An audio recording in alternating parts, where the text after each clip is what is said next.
Penjabat Bupati Cilacap Yunita Diah Suminar melaunching dan menyosialisasikan aplikasi Bansus Online atau BASO kepada seluruh pemerintah desa di Kabupaten Cilacap secara luring maupun daring.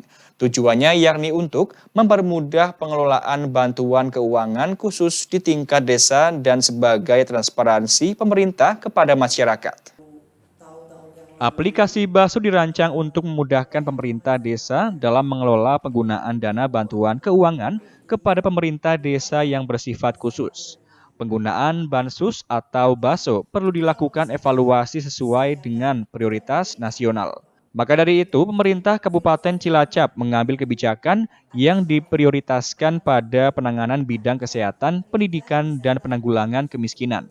Berdasarkan data, terdapat 37 desa miskin ekstrim dan 73 desa miskin di Kabupaten Cilacap. Dari kategori tersebut terdapat 11 desa yang berada pada kategori miskin ekstrim dan juga miskin. Sementara PJ Bupati Cilacap Yunita Diah Suminar mengatakan, berdasarkan data Indeks Desa Membangun tahun 2022, terdapat desa di Kabupaten Cilacap yang termasuk ke dalam kategori desa miskin ekstrim, tetapi juga masuk ke dalam kategori maju ataupun mandiri. Sehingga dengan penggunaan aplikasi ini akan memudahkan pengajuan hingga pengelolaan Bansus, memberikan standarisasi dan memberikan kontrol semua pihak terkait penggunaan Bansus di desa.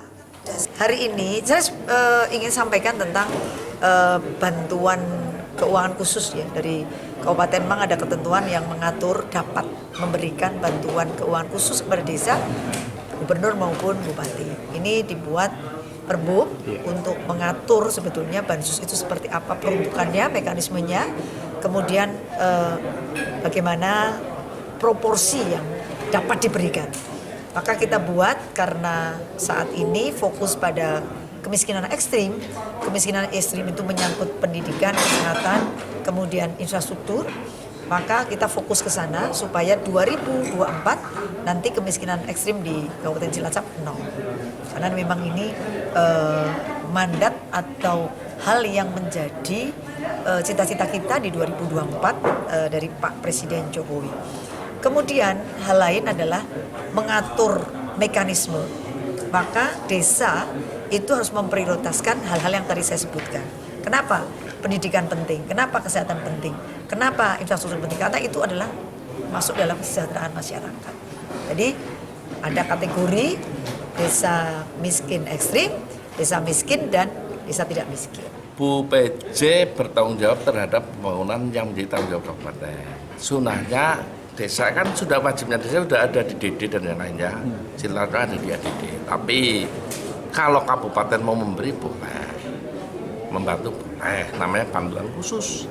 Bantuan khusus diatur supaya kebutuhan masyarakat yang dibantu pembangunnya oleh bupati, oleh Bu PJ ini bergaris lurus, duit yang mudun, yang turun dengan kepentingan kebutuhannya, itu ya. Nah terus itu menjadi renja, aspirasinya bisa dari kadus ngomong kadusnya bisa dari DPD bisa, dari para teman media menyampaikan bisa, disiapkan aplikasinya supaya Pak hal-hal yang bisa ada di situ. Jangan terus yang tidak bisa mau ini supaya linear dengan kepentingan pembangunan di masyarakat di tingkat kabupaten. Nah, maka jumlahnya tidak ada karena sunnah. Untuk lebih mengetahui dan memahami dalam mengoperasikan aplikasi BASO ini, nantinya akan dilaksanakan bimbingan teknis bagi sekretaris desa dan 1 orang admin. Dari Cilacap, Tim Liputan Satelit TV mewartakan.